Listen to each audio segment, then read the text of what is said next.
Welcome to the Marshall Pruett podcast.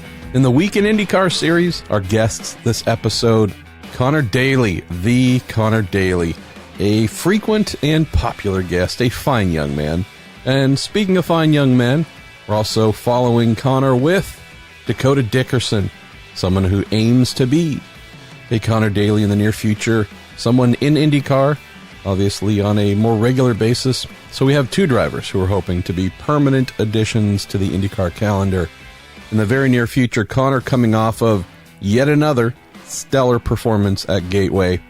Strongly recommending IndyCar make Gateway the single home outside of the 500. So the other 16 rounds all held at Gateway. I think we have Conor Daly, 2020 IndyCar champion, if that were the case. Thanks as always to our partners at Cooper Tires that make this show possible.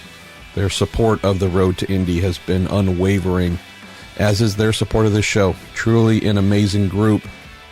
Thanks to them, and thanks to a lot of things, I get to go to my first IndyCar race since having to blast home in emergency mode on May 21st. So, yeah, it's really weird to set an alarm on my phone to check into my flight in advance, leaving out of here late tomorrow night, Thursday, get into Portland, and I can't wait. It's going to be weird, I have to admit. I haven't seen anybody, really, for a really long time, and this is the first time I can think of since just about forever where the entire summer has been had to take a knee, had to take a pause for the entire summer during a racing season. Never happened in my adult life. So, bit crazy. Also very thankful I can go do this. And thankful to Cooper Tires because we're going to be putting on a show. If I'm going to be at a track and we have the ability to put on a live podcast, well, darn it, that's what we're going to do. So if you're going to be in Portland, please come and visit with us. Have some fun. Saturday at 5:30, just across the bridge in the support paddock, that big, beautiful bridge at the top of the front straight. If you are in the IndyCar paddock, come on over, cross the bridge. We're just on the other side on the Cooper Tires stage, where we will have our man, our good friend, Dario Franchitti. We will have the, coming off of a podium at Gateway, Tony Kanaan. We will have the, sitting second in the championship, your winner of the Indy 500 in May, Simon Pagenaud. And as if that trio wasn't suspect and circumspect and all kinds of questionable enough, we're going to have Robbie Gordon just to push the psycho over the top.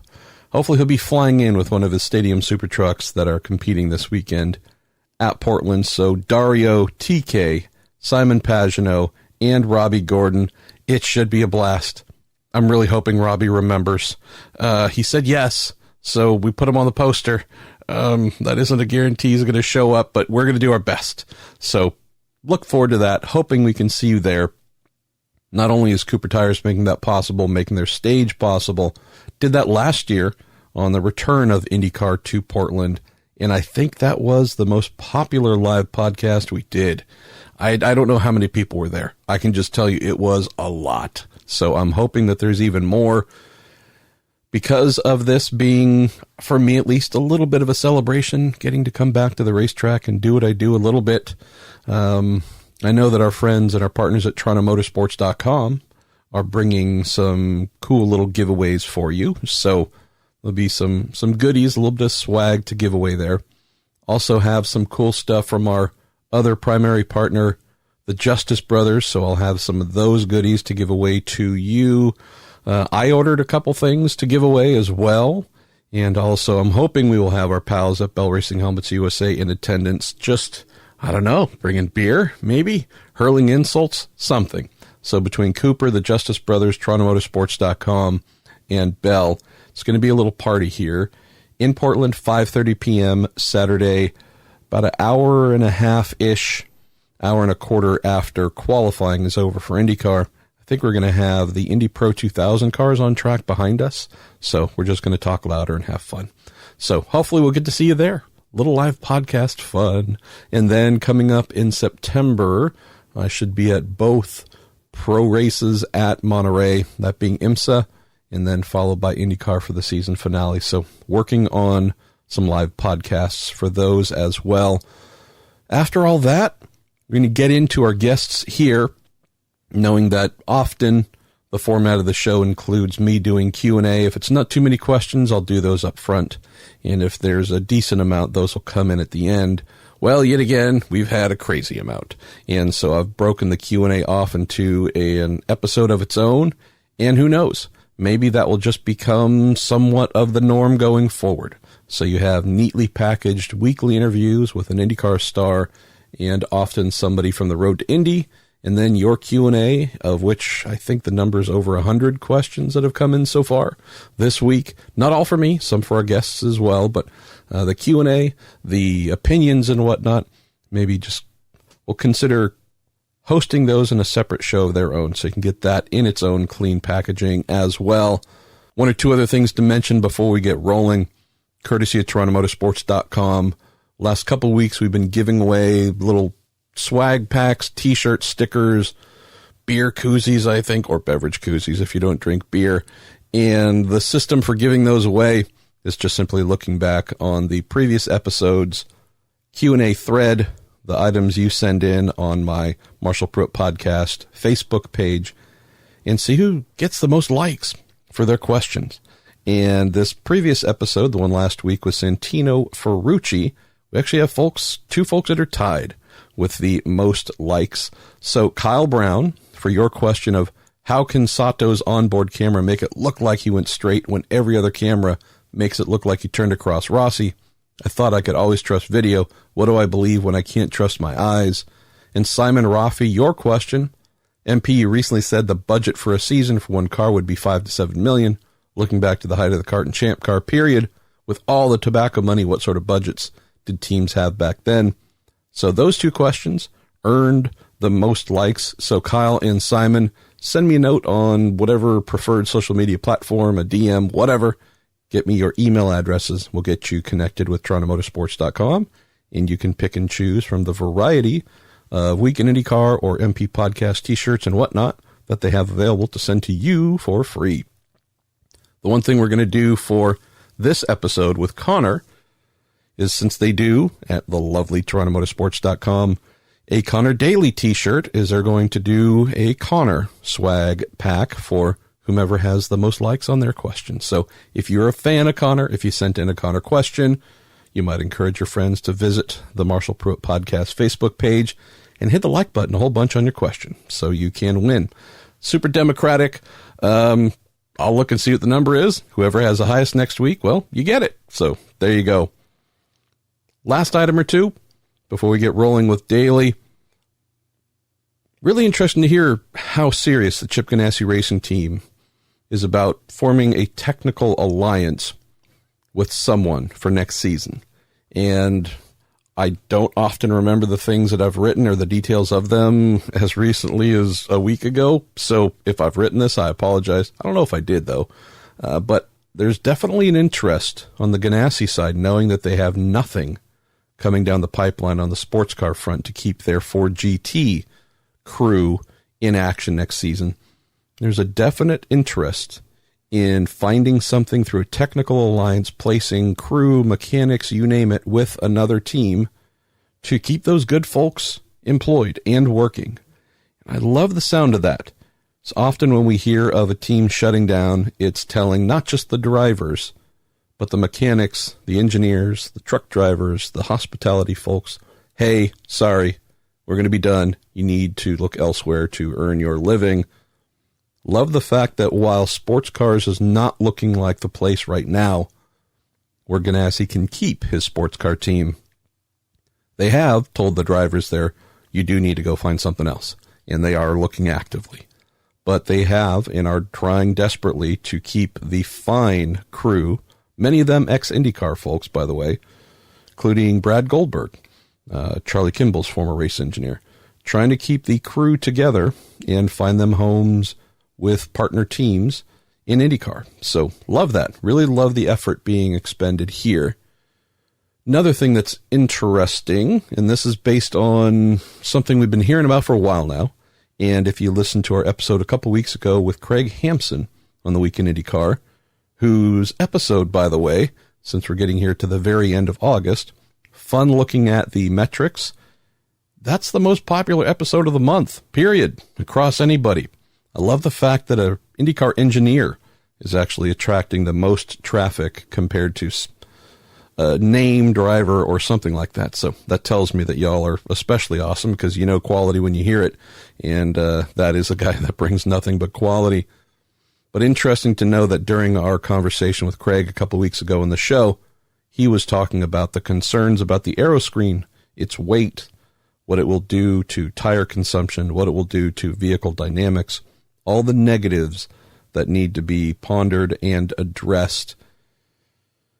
Saw that a friend of mine wrote an article about that here, so decided to go back at Craig's urging and just transcribe what he told us a couple weeks ago. So I'm going to put that into an article here, maybe today, Wednesday, the 28th. But really interesting to hear about some of the things taking place, trying to get ready for this upcoming test in September. We believe it's going to be September, the first test of the second generation aero screen. Know for a fact that IndyCar, while not having the aero screen itself to bolt on the cars, did have at least one, if not two of the drivers who tested at Texas Motor Speedway very recently for Firestone, getting ready to try and come up with the 2020 tires they're going to use. Did have them bolt on the simulated weight, the weight of what the aero screen would be, said to be about 50 pounds. And to see what it felt like, how it altered vehicle handling, altered tire consumption and wear and whatnot. So wasn't the aero screen itself, but interesting to see that IndyCar is wanting to get a feel for how it might make the car behave differently. 50 pounds in a car that fully laden with fuel and everything else is, 1,800 pounds. Doesn't sound like much. Sounds like a drop in a bucket. But with these vehicles being so highly tuned, 50 pounds a big number. So we'll get that story up here shortly. A lot of thoughts about things that need to be considered and a lot of concerns. And another little gem that I will include in that story is there was a drivers meeting, drivers only meeting, to talk about concerns regarding the aero screen, to try and present those to the series as a bit of a united front. Very interesting. Very, very interesting when you have drivers who don't often unite coming together on any topic these days in IndyCar. It's worth sitting up and taking notice. So knowing that this is indeed what happened, and that these worries will be brought to the series, put a little bookmark here, a little placeholder. When you have something like this moving and that first test is on the very near horizon, should give an indicator that there might be diverging paths of happiness. So I don't know if this one's going to go quietly or not. So we'll have to see what happens on that front. Other than that, I say it's time to get going with Conor Daly and then our man Dakota Dickerson on the Week in IndyCar, brought to you by Cooper Tires, the Justice Brothers, TorontoMotorsports.com, and Bell Racing Helmets, USA. Conor Daly, I just took a look. I believe this is your 8th appearance on the good old podcast, mostly on the IndyCar front. How you doing? And does number 9 feel any better or worse than appearance number 8? Well, I honestly didn't know I did that many, so that sounds great. Well, I did get an invoice from you for royalties or something like that. So, yeah, maybe I better slow down here. I don't know if I can afford you. I normally work for free. All right, good. Although we are trying to fix that, right? We're trying to get you to be a highly paid, consistently paid IndyCar driver, as my cat Rocky decides to jump up and use my arm as the thing to dig his claws into to pull himself up. But hey, this is what goes on here. Where should we start, my man? You've had I think what many folks regard a classic Conor Daly performance at Pocono. You go quick like a bunny. You pass a lot of people. You impress a lot of people. Many of us leave the event saying the same thing we say frequently. Why isn't this man a full-time employee of Team X? What are your thoughts leaving? You heard any further suggestions that, Gateway has only helped you in that quest? What comes to mind? Well, yeah, I think you said Pocono instead of Gateway at first. I'm sorry. Honest, no, it's all right. See, I mean, we were going to pass some people there too. Honestly, our car had just started getting better, but yeah, I mean, honestly, it really is a tough position to be in. I try to look back at, other IndyCar drivers. I've obviously followed the sport for a while, and I can't really find many that have been through this many cars and teams. And I haven't even got to 50 starts yet in IndyCar. So, it's a weird position to be in. And honestly, it prevents me from probably really getting the best out of myself. But I do feel like at the moment, Indy made me more confident than ever as a driver. And I think my outlook on races are much different. It's not necessarily a go out and I have to prove myself or else I'll never get in a car again type thing. I just feel like I will do the best job that I can with the equipment that I have and stay within the realm of possibility and not do anything that's, insane, because realistically, as Jacques Dallaire, always told me, you can only do what you can do. You can't control a lot of things, and that's what I'm trying to do. And it's gone, really well this year. I mean, it's been really consistent, but also, I think, we finished 11th twice, but realistically, I think both of those races could have been, well into the top 10 had, pit stops and strategy gone just one way. And we say the same thing about Gateway. We might have even won the race, should we have, should that last yellow not have come out. So really cool to be, just racing and to be actually talking about stuff like this. And, hopefully we can do that more in the future.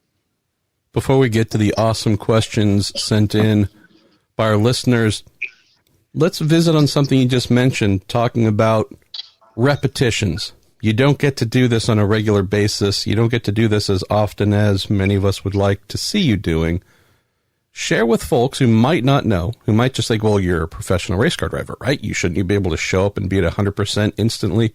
Share with folks how, Andrew Luck doesn't walk onto the field for the first play and throw a touchdown. He warms up. Sorry, it's a bad example. Apologies there for our Hoosier guest here.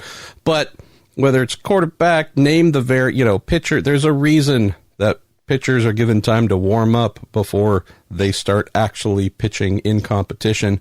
There is something to being a part of a full-time program, getting those reps in, getting that rhythm in, that would truly increase any driver's ability to be more competitive. Well, yeah, I mean, honestly, and each team and each engineer has a different philosophy on how they want to operate the car and how they want to, get the speed out of it.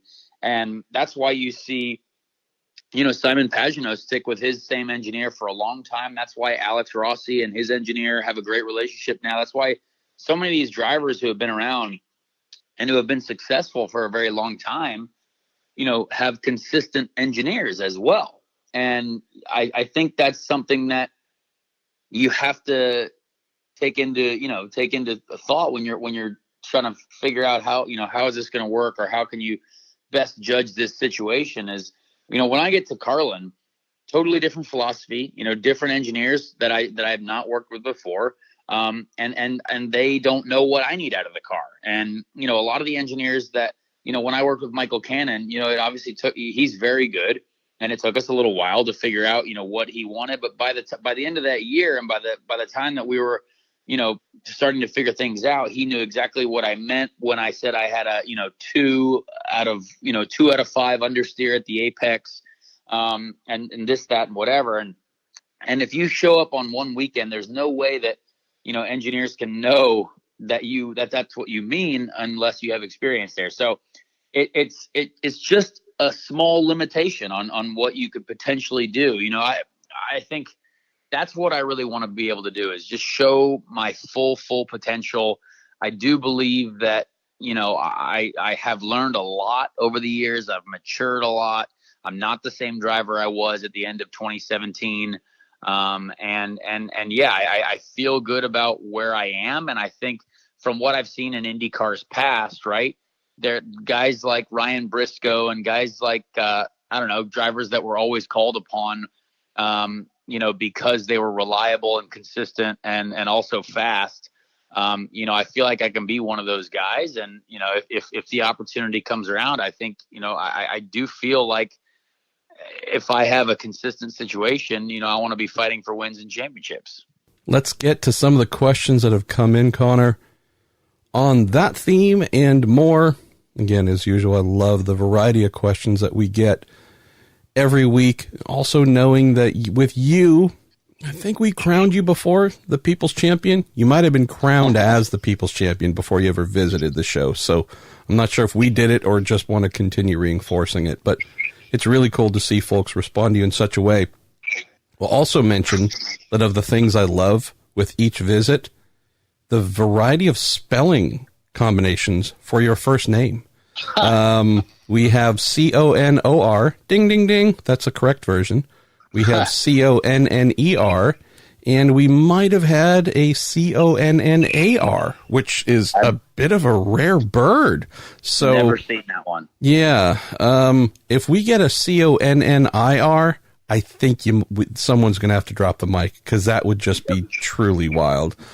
Let's go with Vincent, our man at Vincent VEM on the good old tweeters, who says, great job as usual last weekend, Connor. I've got to believe you're getting interest for a full-time ride somewhere. What's the latest on your 2020? So not sure if you can name names, but how are things going or feeling at least in terms of talk and interactions? Well, I think we all know that there really are not that many options out there. I mean, unless teams are willing to create seats, the 22 full-time cars, are essentially full minus the one seat at Arrow McLaren SPM or whatever it is. We call it spam on this show. Yes. Yes. There you go. So yeah, I mean, I've talked to, there's no doubt that I've talked to Bobby Rahal, Mike Lanigan. I've been obviously still continue to talk with Andretti, but I think most people know that situation is quite crowded. And we potentially might not be able to fit in there, which would be a shame, but, still want to talk to those guys. And yeah, I mean, talk to other people as well.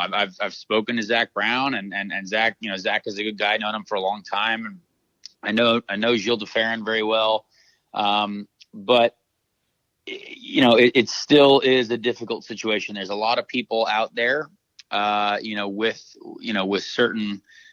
certain capabilities or potential, financial attributes that I might not have. But I've also spoken with Carlin as well. Carlin have expressed an interest in having me, as a full-time driver next year, which would be great.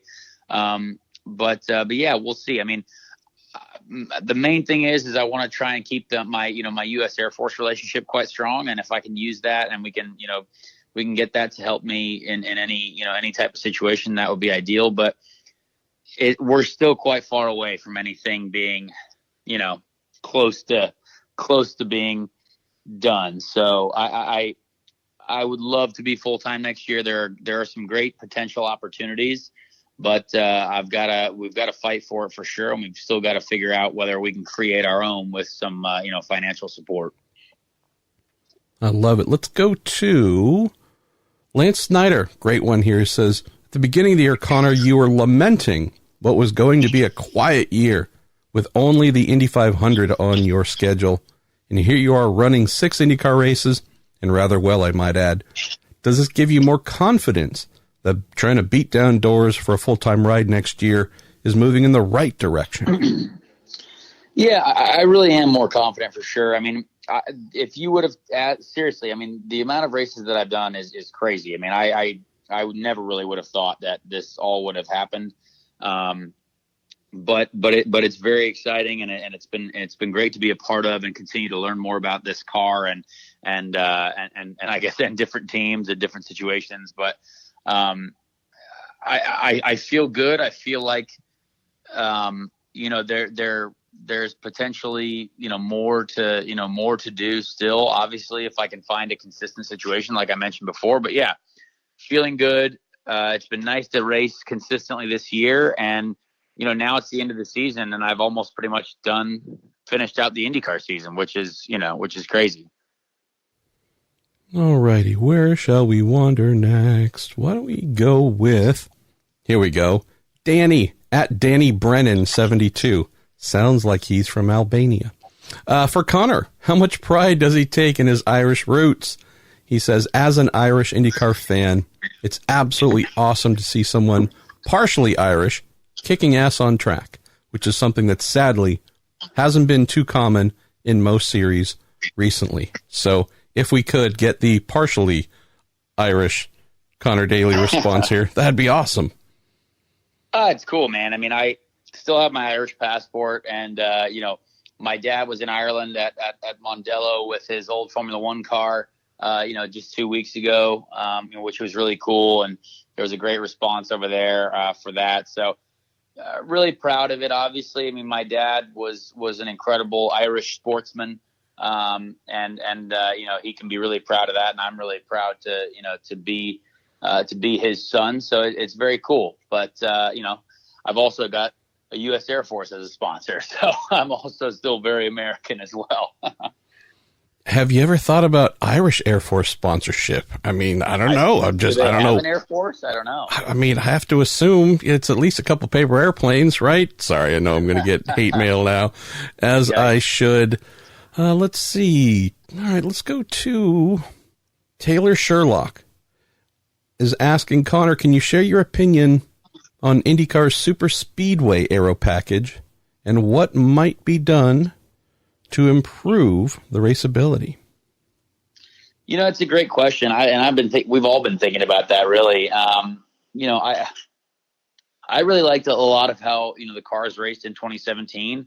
The Texas race, was awesome. Obviously very close. There are certain races where, people are saying that we race too close and it's too dangerous, blah, blah, blah, blah, blah, whatever, all that stuff. I honestly still think that's, we get people complaining about the racing sometime. And then if it's really good racing and really exciting, well, then it's too dangerous. So I don't like that, because I grew up watching IndyCar at, Chicagoland, Texas, Kentucky, races that were so good and side by side the entire night or the entire day. And, I think we're just going to have to either be okay with one or the other. And I don't think in an era of modern excitement and modern entertainment that we can be okay with just cars following each other at 10 car lengths for the entire day and hoping that you pass people in pit stops. I think we either don't have enough downforce, or we need to throw Hanford devices on the rear wings, like the old kart days, champ car days, whatever that was. And I don't know. There's got to be something to be done, because I don't think the racing is quite that. Like Pocono, I don't think it was good.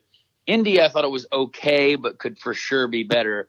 And then Texas, I actually thought was a good race, but again, it just depends on what the series wants to do. We have both Nathan Cook and Mark Summer asking the same question. I'll use Mark's here. He says, having driven both the Honda and the Chevy, do you notice any differences in how they make power? Not necessarily peak horsepower, but maybe delivery of that power at different RPM bands. Yeah, I mean, as a driver, I can obviously feel the differences. But it's very, very, very minute, and it would be hard for me to verbally describe. But both engine manufacturers do a great job. I mean, I obviously, I think they both either hate me or don't like me because I have to drive both, and I know they want to keep their secrets, inside of their operations, and I love them both. I mean, they've been nice to me. People I think have dealt with, working with me, even though I just get thrown in last minute. But I've loved working with both Chevy and Honda. I mean, Jim Campbell's a good friend, and everyone at Honda is as well. Great people. Obviously, they gave me an incredible package at the Indy 500. So yeah, there's small differences, but both manufacturers are so close because it's so competitive that, it's really hard to necessarily say one is better than the other. So we won't make them mad by talking about deeper items related to engines. Does the Chevy or Honda, does one or the other have maybe a better new car smell than the other? I think they both smell the same, actually. Really? Yeah, it might be the driver itself influencing the good old cockpit scent there. Just a wee bit. Let's see. Let's go to John Olsakowski, who says, Conor, you seem to be having the most fun in an IndyCar that you've had in a long time. In the on-track results show, John's curious if achieving solid results outside of IndyCar, whether it's the IMSA Lamborghini Super Trofeo stuff you've done or otherwise, might be an influence of some sort or possibly affect some of your opportunities for the future if IndyCar is not your full-time home next year. Well, I mean, obviously, I want to be a professional racing driver, and where that is, I don't know. I would love to do more IMSA stuff. I haven't really been embraced by that world yet. It's been awesome to do the Lamborghini Super Trofeo stuff. I find it a bit of a difficult championship to really understand and be it's an odd car to race, and it's fine, but it doesn't draft well, and the overtaking for a series like that shouldn't be as difficult as it is, because basically anyone in that series can brake as late as anyone else because they've got ABS. So, all you do is stand on the brake pedal and, it stops pretty easily. So, even if you're good on the brakes, it doesn't matter because, an amateur or something can brake as late as you can. So then it makes overtaking very difficult. And then obviously drivers aren't as experienced. So there could be, potential contact there, and the cars the draft, the way the engine works is that the air intake is on the roof. So when you're drafting a car, you lose a bunch of horsepower. So you go backwards. So it just doesn't really race as well as I think, a series like that should. So it's been an interesting learning curve, and we're a one-car team at Precision Performance. So, it's a small gig, but I have enjoyed it. I'm open to all racing series. I would love to do sports cars. My true heart and dedication is going all towards IndyCar, and all any sponsors that I have. I shouldn't say all because I barely have any, but any support that I have is really towards getting me an IndyCar. So we'll see though. I think having a broad spectrum this year of sports cars and IndyCar stuff, and all of it going, fairly well, it can't necessarily hurt my future, I guess. Let's go to Harrison Riley, who's one of a few people who've asked, what makes Gateway such a good track for you? He says you seem to have a better grasp of how to be quick there than most drivers. I don't know what it is, but I do love that track. There's something about it, whether it's the feel of getting into the corners. It's basically like 4 or 2 high-speed corners on a road course. You use the brake a little bit in 1 and 2, and then 3, 4 was close to flat. But the way it works out, it's just, it feels like 2 high-speed road course corners. So I like high-speed corners on road courses. But I've also, the setup I had in 2017, I'm very familiar with, and that was mechanically quite good.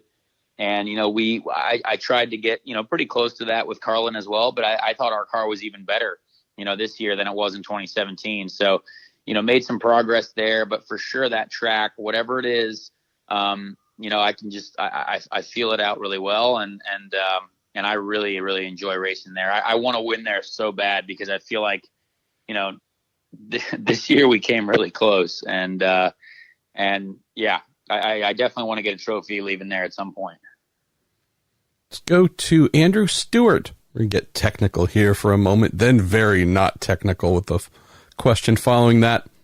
Andrew asks, are steering ratios track specific, or are there generic short oval, street course, road course steering setups?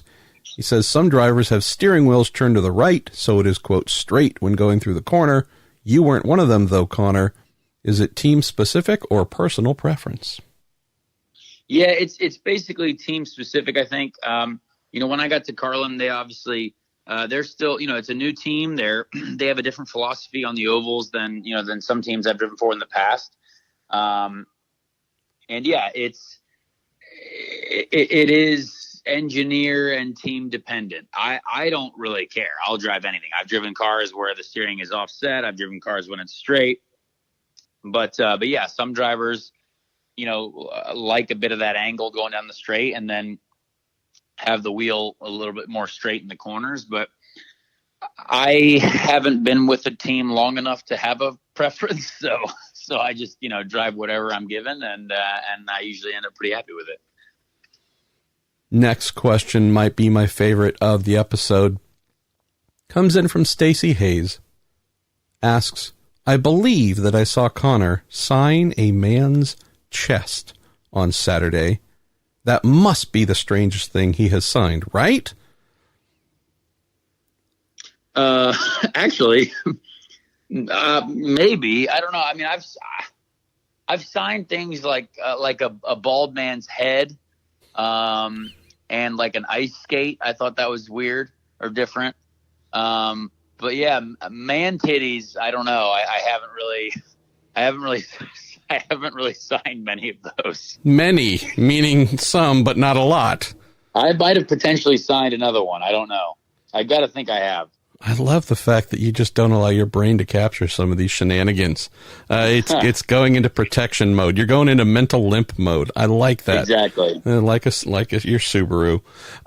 Let's go to Brendan Wagner. Conor, awesome overall job Saturday night. My question is, how the hell were you able to outbrake so many people going into turn 3, while everyone else who attempted a dive bomb Saturday ended up way in the marbles or worse, into the wall?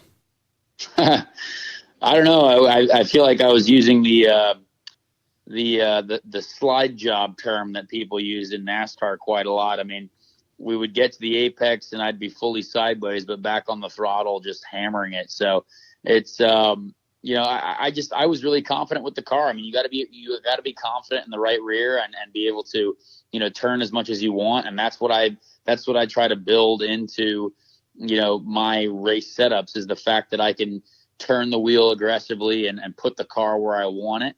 And that's what we were able to do. And that's, it sort of is like a road course. The fact that you do have to outbrake people. And I like that. And part of oval racing is just taking advantage of open space.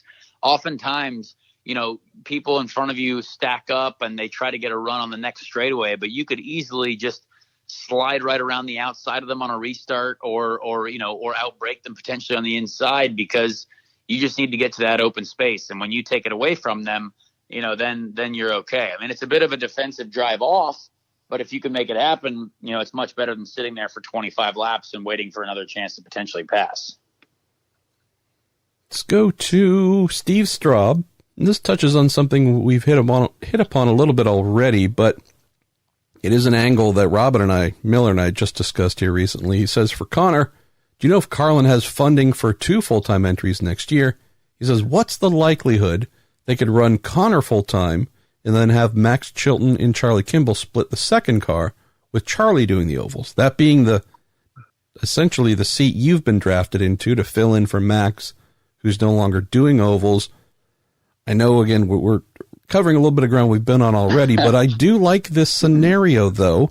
I'm sure it would involve, having to have some sponsors come along and help. But if we have Charlie, who funding-wise we think is kind of might be the oval-only solution, and Max, who said he wants to be the road course-only solution, at least from the outside, this looks like potentially a perfect kind of marriage of needs and talents and opportunity.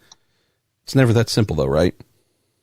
Yeah, I mean that's the difficult thing. It isn't that simple. There's definitely there's a financial element that obviously needs to be in place, and it is hard to find for teams and drivers. And I have really enjoyed working with Carlin, and I like Trevor, I like Steph, his wife, I like all those guys.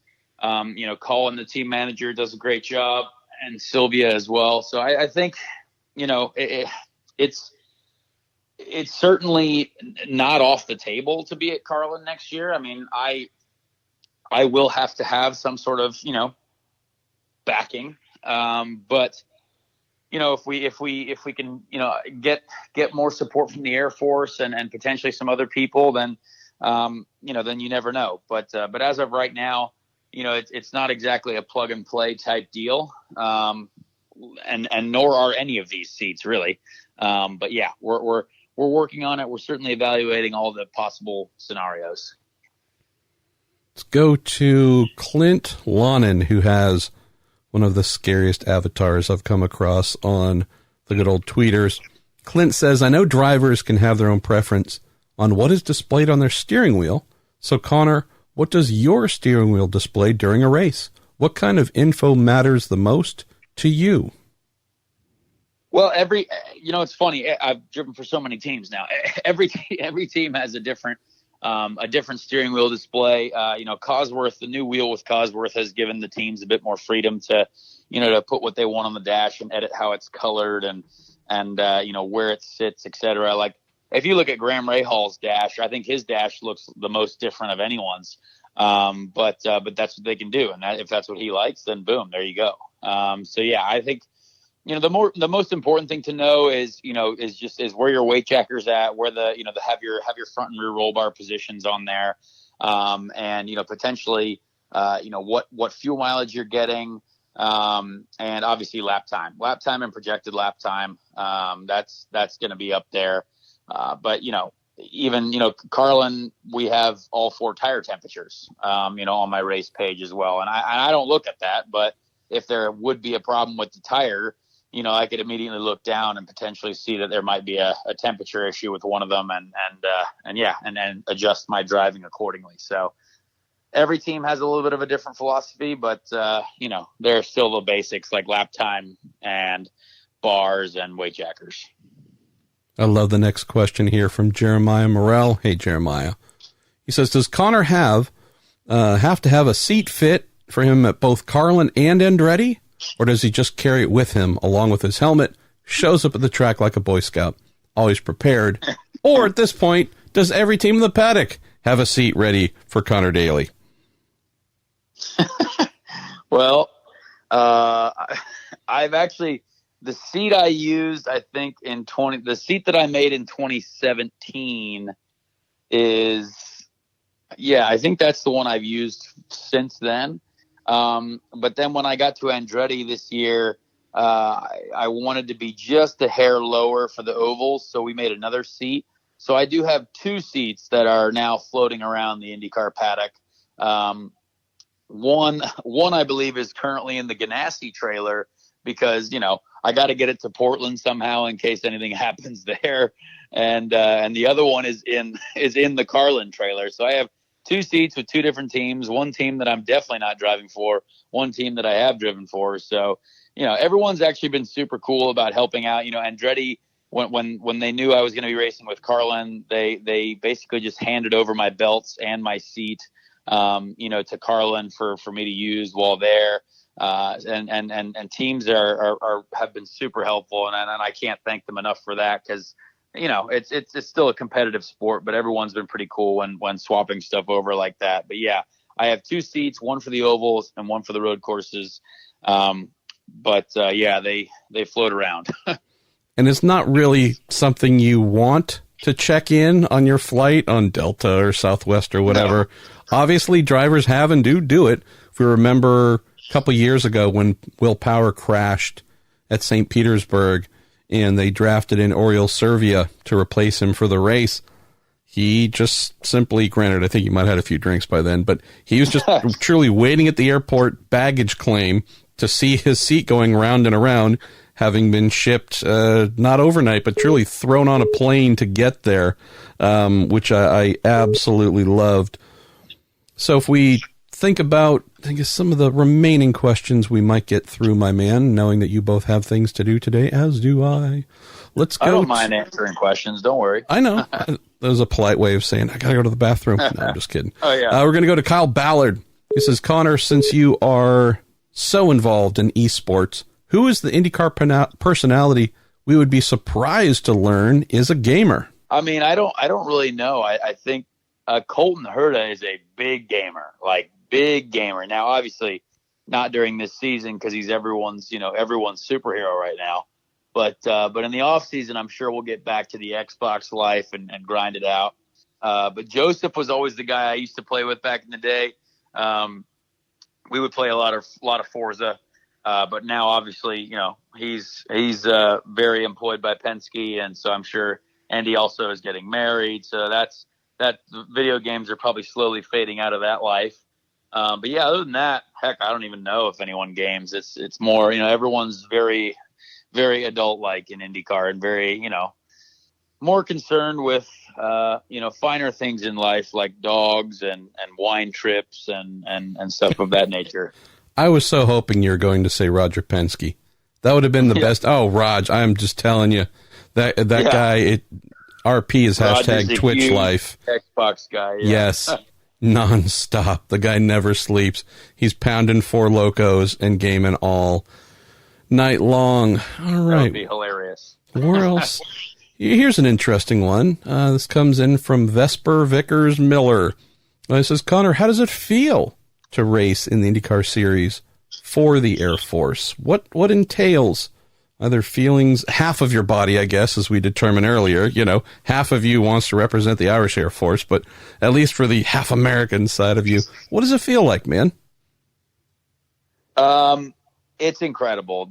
I have met some of the most impressive human beings that I have ever interacted with, during this relationship with them.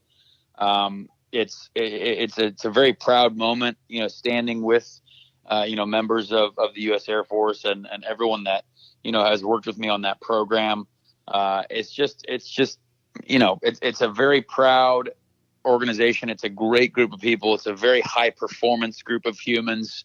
Getting to ride in fighter jets with them, has given me an even more massive respect for what, what our service members do and what they go through. So yeah, it's been incredible. It feels awesome. It's by far one of the coolest sponsorships, I've ever had or been a part of. And the car looks incredible too. And that's been awesome to see the fans respond. I mean, I've never signed more diecast cars in my life than I have this year. And I can't thank the fans enough for buying those and supporting us and showing the Air Force that, this is a place that will give you a return on your investment. Let's see, where are we going to wander to next? It's had a good one. Oh, John Hollinger here, very important. Conor, any truth to the rumor that you will be playing quarterback for the Colts next year and Andrew Luck will be driving for McLaren? Well, you never know. I tell you what, I haven't really got a great arm, but if they want to pay me $180 million over 4 years, I'd happily take it. You would accept that. Breaking news. Conor Daly would accept $180 million to play football. I love it. Where should we go? This is a good one as well. On a theme. We're being thematic here. Kevin Frederico says, Conor, how do you feel about Carlin's progression as a new IndyCar team?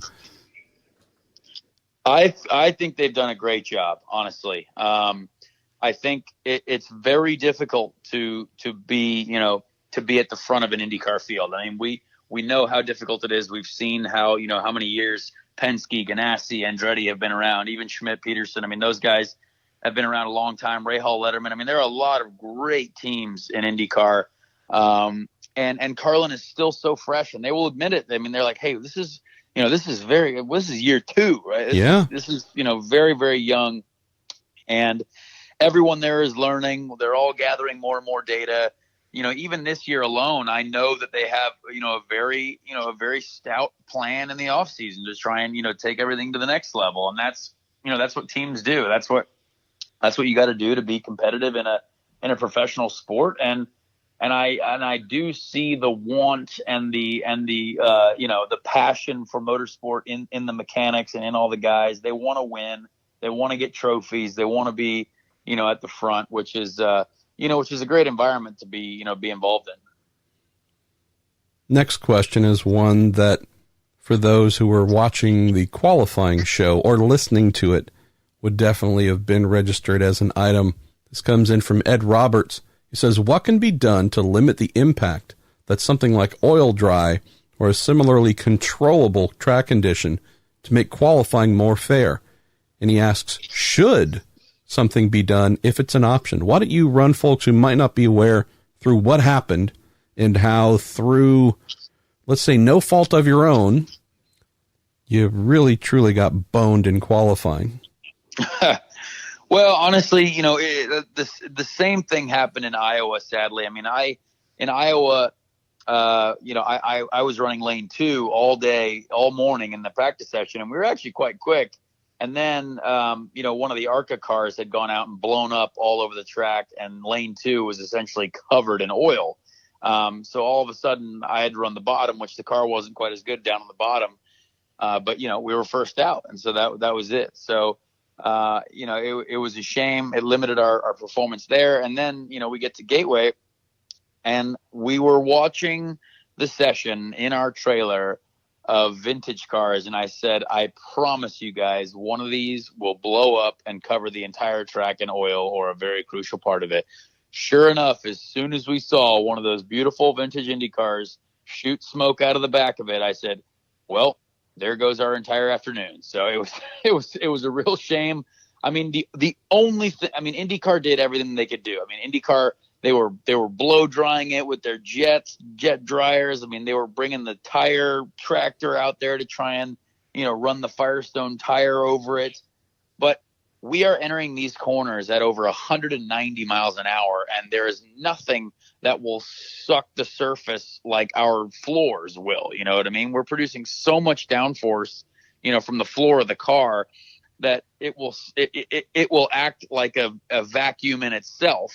So unless literally the only thing that would have fixed that or helped it in any way is if you told whoever was driving the 2-seater to go out there and do 20 or 30 laps. That was my thought. Yeah, I mean, that's a race car, and it still does have a downforce producing floor, and it would just clean it off a little bit. But, the track wasn't really ready, or it wasn't even sort of back to normal speeds until probably after Zach Veach went. And then, then the speeds sort of started being normal, or where we thought they were going to be. But realistically, the last car that went out to qualify got pole. So it was a tough situation to be in. When we look at the sectors, I definitely I entered turn 1 ninth segment wise. So we were ninth quickest entering turn 1. However, we were 15 miles an hour slower than we were in practice at the apex. So, definitely tried to sail it into turn 1, but it was very, very sketchy once we got to the ice rink of an apex. So IndyCar did what they could do. It's just pure Conor Daly luck that would happen. But yeah, I hope that we look at a situation to change that in the future, but it will be difficult. All right, as we wind down to our last question or two, we're going to go to Galen Puccini. Says, Conor, with so many teams and teammates over the years, when you do come to a new team, is it all the same process of getting started and getting down to business, or is it different? He says, any funny stories come to mind while dealing with that sort of thing, and also offered condolences for your grandmother. Thank you. Honestly, every team is a little bit different, yes, but nowadays it's almost like, oh, hey, Conor, how's it going? Because I know all these guys already. I mean, I've been around this sport for so long. I pretty much know most of the people at these teams. Carlin, a lot of the engineers and people from that team I had known from 2011 when I drove for them in GP3. So, it's sort of the same process, right? We use the first session to get used to everything and sort of start at their baseline setup and what they want to run. And then, get used to things, figure out if the car fit is right, figure out if I'm sitting, in the right spot in the car, or if the pedals are okay, and I've got a pedal sheet in my backpack that I literally take with me to every race where it says, pedals, where the pedals go, what steering shaft position I like. And it's just in my backpack at all times. So, I have that. And yeah, would I rather not waste time with all that stuff? Yes. And again, that's part of the consistency of being in a full-time team or operation.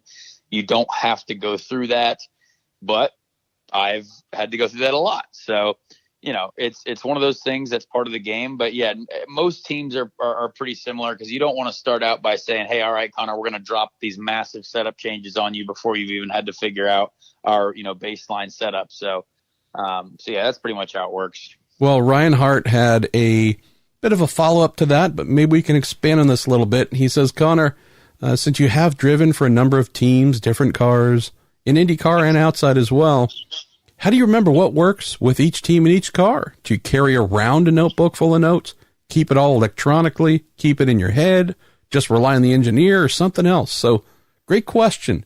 As you are a traveling man, how do you keep track of yes, no, bad, good, 2.7 millimeters here, 1.4 there? How do you do that? Well, that's the interesting thing as well, because, I also sign NDAs with teams, right, where you can't necessarily openly bring information to other teams, and you got to be respectful of that as well, because if you do, if I went from Andretti to Carlin and said, boom, here's my setup sheet from the Indianapolis 500, let's go run it at Texas, that would circulate that I did that, and that probably would not be good for me in the future. And although Carlin would love that, I can't do that. However, what I do have, though, is a feel for a lot of the changes that we did make during the month of May and that I have made in my career. And that's what I sort of get used to, is what changes affect my driving style the most, whether it's rear toe, whether it's a geometry thing, whether it's front toe or camber, something like that. There's a lot of things that I respond to more positively. And like, there's one thing that I never want on my car on an oval, and that's the rear bar. A lot of times teams want, teams have the rear bar in their setup, and I will never run it. I know that it doesn't work with my driving style, and I know that I don't like the way the car feels with it. So I tell them that don't bother. And sometimes, we have Carlin still, we tried, certain things with the setup, and we all figured out eventually what I liked and what I didn't like. And that's part of, getting involved with the team. But yes, there are certain things that I know that I like, certain things that I know that I don't like. I have taken notes. I have notes on certain things, but yeah, definitely can't be, necessarily carrying around setup sheets just for legality reasons. Well, but trust as well. And the reason that you have had a number of teams call you and entrust you to do work for them, whether it's a Harding, an Andretti, a Coyne, etc., Foyt, now with Carlin, it's because they know that you're going to bring integrity to what you do. And so this isn't a blowing smoke moment. It's just, as you said in the outset, you can sign an NDA, then try and share that information with another team, and that may happen in complete secrecy. And it might not be known right then and there, but the mechanic, the chief mechanic that you spoke with, who knew where the information came from, could leave and go to it. Who knows? Maybe the team that you got the information from and head there next year. Quick conversation. Oh, yeah, we had Daly over here. Boy, we really love that setup we had. Everybody's eyeballs get huge. Your lawyer calls you and says, sell everything you got because you're about to lose everything you have. I mean, again, you can try and be as stealthy as you want. It's going to get back. So there's no reason to even go in that direction. In terms of the actual information, that doesn't mean you can't tell, even if they don't tell you, hey, we're going to make a front spring change. They might not tell you what spring rate they're going to. You can certainly have a feel on what that might be, and that folks can't take from you. Exactly. Yes, you summed it right up. Look at that. All right, 2 more questions. One from Brett Ross. Connor, have you thought of putting the shark teeth that was on your United States Air Force IndyCar at the Indy 500 on your Subaru? I think it would look cool. No. Definitely have not. I don't want to do anything to my Subaru. I want to basically keep it in my garage forever, and hopefully... Has it stopped blowing up? It is currently running. I am soon approaching an oil change. But I'll tell you this. I obviously, everyone drives to St. Louis for the event, and I had Carlin rent me a car so I could drive that car to St. Louis instead of my Subaru. So that's how much I don't trust it, because I don't want to go through. Now, Graham Rahal Performance did a great job. I was going to say, didn't Rahal? Oh boy, yes. we're throwing they some did a great job. Rahal bus action here. I don't want to take a chance on anything. I don't want to go through the begging and borrowing and loaning process again. So the goal is to be a full-time IndyCar driver so I can get a free car from one manufacturer or the other, and have that as a nice, reliable vehicle for the year. Aren't there some Oldsmobiles and some other old Infinities laying around from the IRL days? Maybe we could get our hands on for you. All right, never mind. You'd be surprised how difficult it is to find free cars. Yeah, fair point. All right, well, the final question to close the episode comes from some guy named M. Pruett, complete jackass, I believe. Tell us about this podcast, since this is, I think, appearance number 9 here. Tell folks about this podcast you do with our mutual friend, Jim Aiello, who, like Andrew Luck, decided, you know what? Time to change careers. Time for a bit of a shift.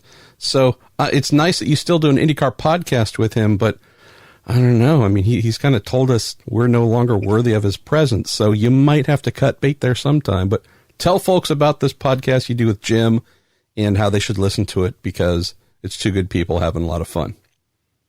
Well, thank you. Yeah, I mean, Jim and I decided. Well, Jim had asked me if I wanted to do a podcast, and I thought, it could be cool, and it's through the IndyStar Sports and all that.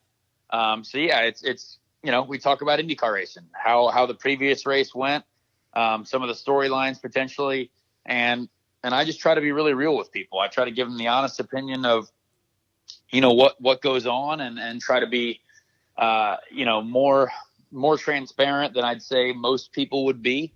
And it's got me in trouble a little bit, with Carlin sometimes, but I like to be positive. I like to be honest, and I like to describe things for people in a new way.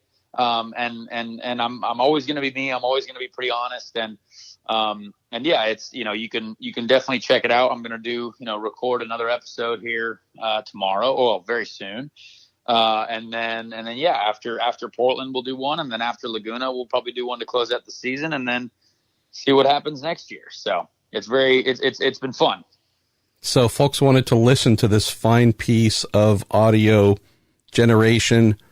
Can they go to your good old social medias and find links, or where might they find it, as I try and prompt you to help folks to drive traffic? Yeah.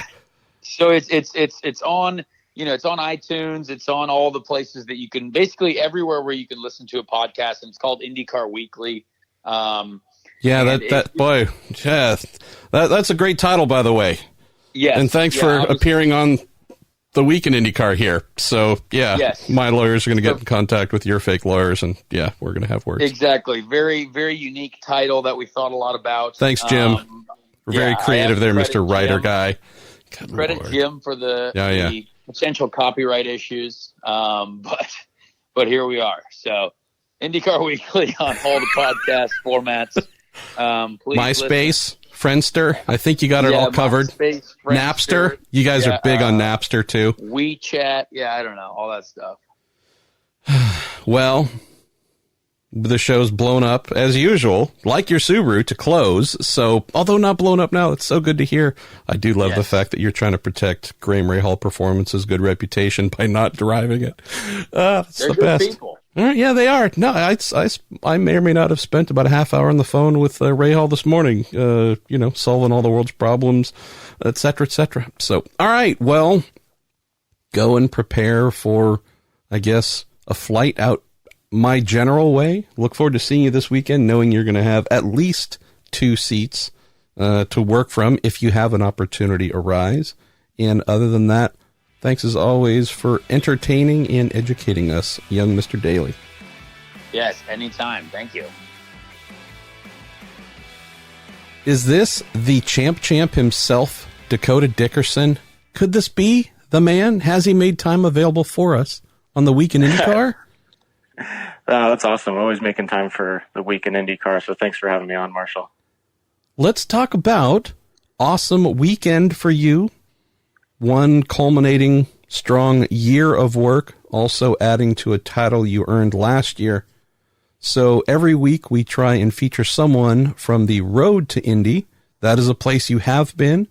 taken a little bit of a detour to work in the world of F4 and F3 in the U.S.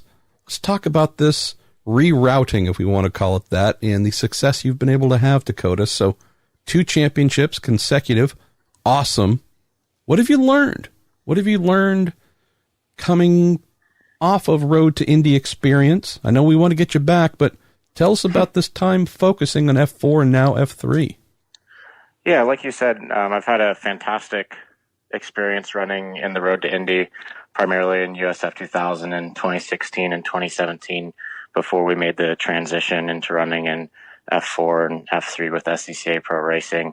And it's been a fantastic experience. Obviously, 2016 was the first year that I started racing cars, and I had a lot to learn. I still have a lot to learn. So gaining experience in a series that had 30 plus cars in F4, and then moving up into the F3 ranks, learning how to drive a car, a Honda powered turbo engine with a lot of aero as well, built from Ligier. It's been a big learning curve going up from F4 to F3, but I think that learning curve is also going to be something that's going to hopefully help me continue up the open wheel ladder and one day into IndyCar. So knowing that F4 in particular, I think has really come to form an important step. Where do you see it falling if we're comparing it to the Road to Indy with USF 2000 as the first major step for cars, open wheel cars, and obviously onto what we now call Indy Pro 2000, then Indy Lights? Where does F4 fall in your estimation in terms of speed, training, and just overall aptitude or requirements compared to the Road to Indy? Would this be something where, for those maybe coming out of karts, still wanting to get a little bit more experience, maybe consider F4 before USF 2000? Yeah, I think for me, so it was kind of interesting in 17, for example, we did the first half of the season in the USF 2000 car before transitioning into the F4 car. And I would say in terms of learning, like driving a race car, the F4 and USF cars are relatively similar. The USF 2000 car is slightly lighter, has a little bit more horsepower, whereas the F4 car is a little bit heavier, but in terms of the aero balance and everything, it's relatively the same. So I think as somebody who's moving from go-karts into open wheel cars, both F4 and the USF 2000 program are a fantastic series for that. And obviously the primary difference between F4, F3 and the Road to Indy now is clearly there's only 2 steps in the F4 and F3 program, whereas in the Road to Indy you have the 3 ladder system. And so right now it looks like F4 and USF 2000 are comparable, whereas F3 and Indy Pro 2000 are comparable.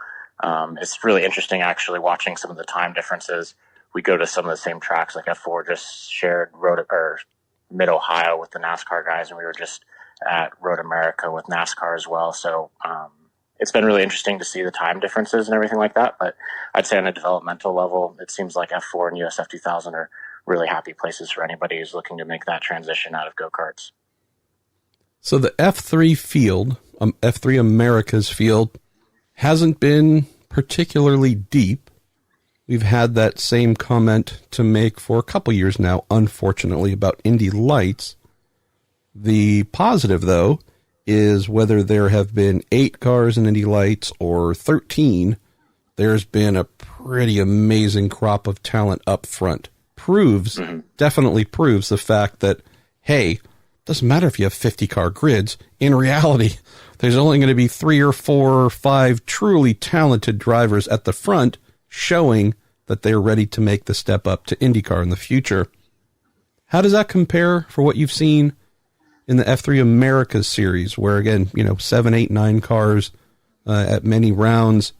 Have you seen similar depth for you to have to fight against to get and earn this title you've achieved?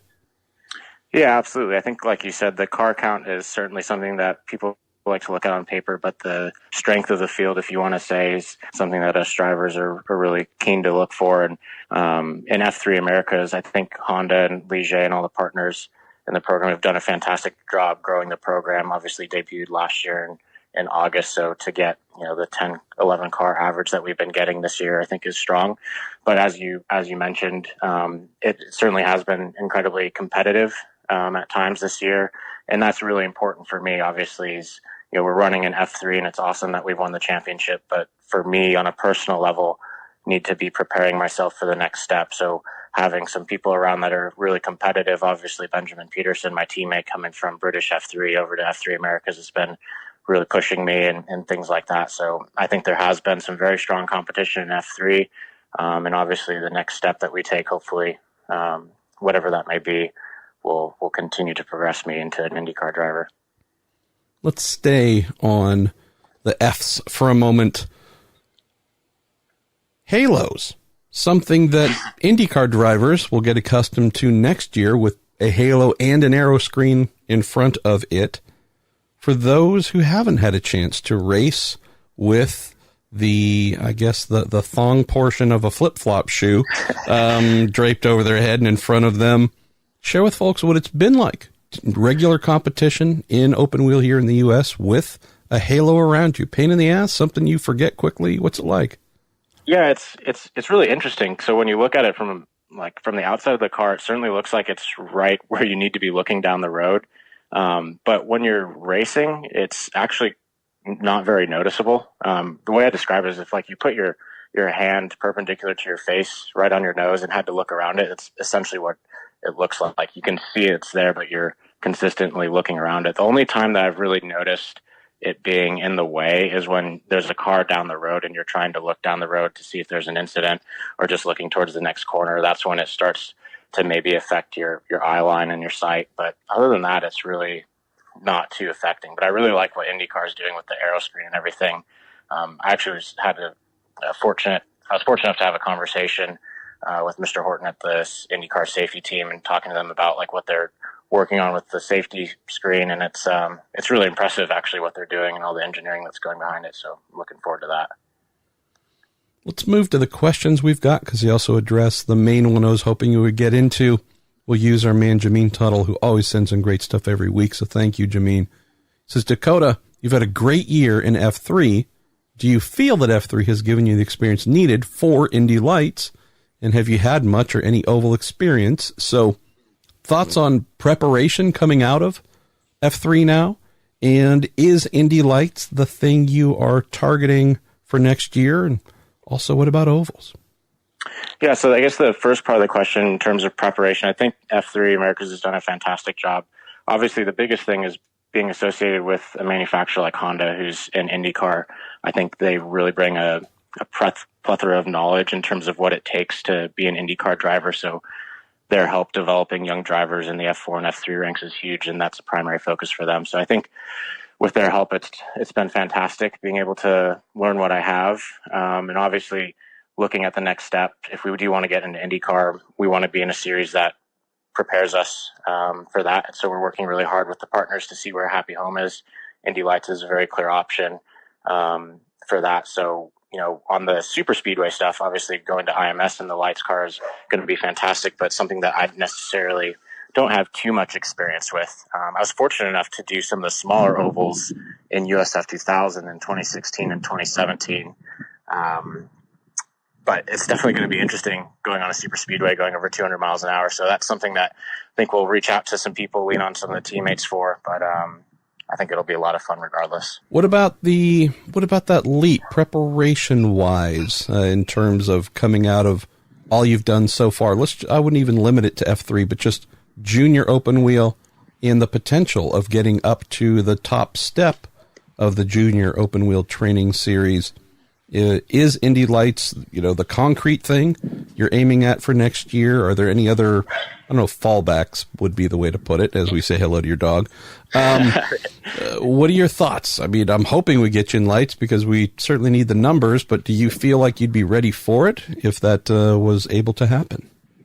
Yeah, I think if that opportunity presented itself, and I'm actually just finished packing to go to Portland, so hopefully we have some good conversations there. But if that opportunity did present itself, I think I'd be ready. Obviously, it's a really physical car with how quick it goes. So on the off-track side of it, we'll be focusing on the physical portion of it.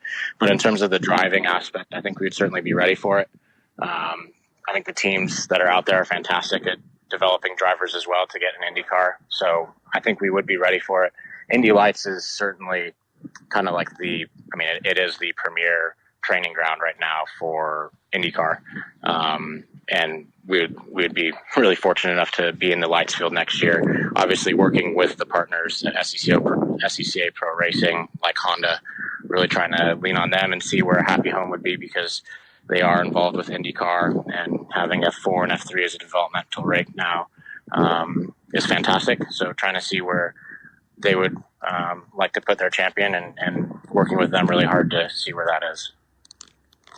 Two other questions we have for you are related, so we'll just do our best to add some new twists. Chuck Mathis sends in an item, says, great job on the F3 and F4 championships. My son Jeff Mathis was a crew member on your F4 team. He said you were a step ahead of the field once the oil levels were fixed and it became an even playing field. He says, are you continuing towards IndyCar or IMSA after your latest success? So that's an interesting one too, right? We've seen more and more young drivers who might have IndyCar aspirations also say, maybe I should not limit myself or try and specialize. Maybe I should look at some other opportunities outside open wheel too at an early age. You think Chuck might be onto something here for you? Is that what you're looking at? What do you think? Yeah, I think that's a fantastic point. I've been fortunate enough to run in LMP3 this year in IMSA, and it's been awesome. It's been so much fun running in kind of endurance racing. You've been quick like a bunny too. It's been really good. I have a great teammate, Dylan Murray, and the team, actually new team, MLT Motorsports, has done a fantastic job getting into the program. So it's been a lot of fun. And to be honest with you, it is something that I'm actively looking at for next year. You see guys like Aaron Tellitz, who's with Lexus right now, and Victor Franzoni, who's doing a fantastic job in the Daytona prototype with Juncos. Those guys moving from their Indy Lights experience, obviously, like you said, IndyCar aspirations, but making the jump over to sports cars. Obviously, from everything I hear, there's tons of opportunities, and that's what we've been seeing on first-hand basis too. So it certainly makes a lot of sense, on paper too, with, again, Honda being involved in so many different forms of motorsports here in the States, and Ligier having their hand in the LMP3 side of it too. The sports car world is certainly on one of the many things that we're looking at for 2020. Let's go to Chris Madgwick, who says, Dakota, what car or team is out there that would be your dream seat? And he also wonders, do you think your success as back-to-back F champs in SCCA Pro Racing might be something that does open doors for you in the, call it the IndyCar official ladder? Yeah, so on the IndyCar side of it, I think, looking at the field this year, it's been an awesome IndyCar season, especially the last two races have been fantastic to watch. A lot going on there. And for me, I'd love to be in like an Andretti car. I think that'd be awesome. Being able to be teammates with like Colton. Well, I guess we're kind of in the silly season now, so I don't want to say anything too crazy. Air quote, wink, wink, nudge, nudge. Yes. Exactly. So, but being in an Andretti car would be fantastic. They seem to be extremely competitive. They develop drivers like Oliver and all that coming up through the ranks. So I think that'd be a very great program for me to be in. And hopefully, winning the F4 and F3 championship has been putting my name on the radar. So I would hope that something like that would be able to elevate my career to the next level. I guess the only concern is they already have one Southern Californian driver in Colton, and they've got, granted, I think Brian was born in Michigan, but, he's a SoCal guy. Could they handle another Southern Californian in the team? It's hard to handle. You got Rossi, who's Northern Californian. Yeah, I mean, he's, as a lifelong Californian, I can say I do know some folks like Alexander. He doesn't jump out. Like, if you didn't know where he was from, you could almost pick any state. Colton, 1,000% SoCal.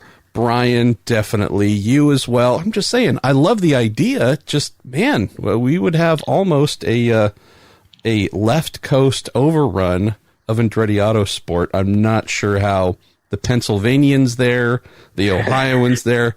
I don't know. There might be a quota system. If you are, that's fine with me. Look, I can throw some bows here. I can do whatever you need, man. We can get you in whatever seat. I think I can knock out most of them. Probably invite me back to cover races, but got to help a brother out. Right? Oh, 100%. I don't edit any of this crap. I mean, come on, man. You know how low the bar is here.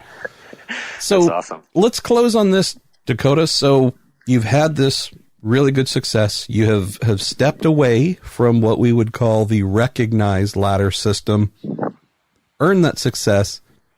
Was there any concern upon that move to, hey, IndyCar people, I'm not going to be on the calendar with you. Don't forget me. Has there been any feeling or sense of, now that you've had success in talking with whomever, that they've paid attention, noticed possibly? Because that would be the fear, right? I go away, have the success, and folks go, nah, wasn't in the stuff we're most familiar with. We don't rate it. Curious what that's been like for you. Must have been some sort of consideration. Yeah, absolutely. I think, making the move from USF to F4 in 17 was very daunting to me, to be completely honest, just because, like you said, you're running with the IndyCar series primarily in USF 2000, and then coming over to F4 when it was still fairly new to the American open wheel scene. I didn't really know what to expect. So making that jump was certainly daunting, but what ultimately kept me in F4 and F3 were the series partners. Honda, has been a fantastic partner to the series. They've been fantastic to me. So, continuing to develop that relationship has been huge. And I'd say the biggest thing is obviously, in motor racing, the relationships are huge, and, a large portion of that is on the shoulders of the drivers. So, I've been fortunate enough to come through programs like Team USA with Jeremy Shaw, and he's been incredibly helpful in my career, connecting me with the right people and trying to maintain those relationships. So while it has been daunting initially to move over to F4 and F3, I've just been fortunate enough to be surrounded by a lot of great people to continue moving up the ranks, and hopefully that continues on for many more years to come. Well, amen to that, my young San Diegan. Yeah, sorry, I'm trying to apply the lessons learned from Anchorman. Looking forward to what happens for you in the future. I know that not only have we seen you go quickly in motor racing vehicles, which is kind of sort of the goal here, but you also bring a lot of fun and spirit to what you do, and I'm very confident that for those who were able to get a general feel of the Dakota Dickerson experience a couple years ago in USF 2000, I think there are a lot of folks who would enjoy not just seeing you race, but also seeing the smiles and the fun and just the general spirit you bring to Indy Lights next year, hopefully, and hopefully moving on up after that to IndyCar. So best to you, and look forward to seeing you here soon, my man. Well, I appreciate you giving me the opportunity to share that with your listeners, and wishing you the best as well. So hopefully I'll see you at a racetrack sometime soon. And that was San Diego. Well, I think I know what San Diego translates into, but we won't go there right now. The fine young man that is Dakota Dickerson. Really looking forward to seeing him, hopefully, in Indy Lights next year. If you haven't had a chance, you can go ahead and check out MarshallPruettPodcast.com. It's our new site that holds everything we've ever done, 600 plus episodes, and all kinds of convenient ways for you to subscribe. Thanks once more to all of our partners, Cooper Tires, the Justice Brothers, TorontoMotorsports.com, and Bell Racing Helmets USA. And if you're ready for more, the next episode, your Q&A, should punch about a 2-hour and 45-minute hole in your workday. So thanks again to everybody who sent in those questions and comments. We also announced a new show partner. It's a fake sponsor, but we announced a new show sponsor in this week's fan Q&A and listener Q&A episode. So let's get going there. And I am Marshall Pruett. This is the Marshall Pruett Podcast, and I'll speak to you next week.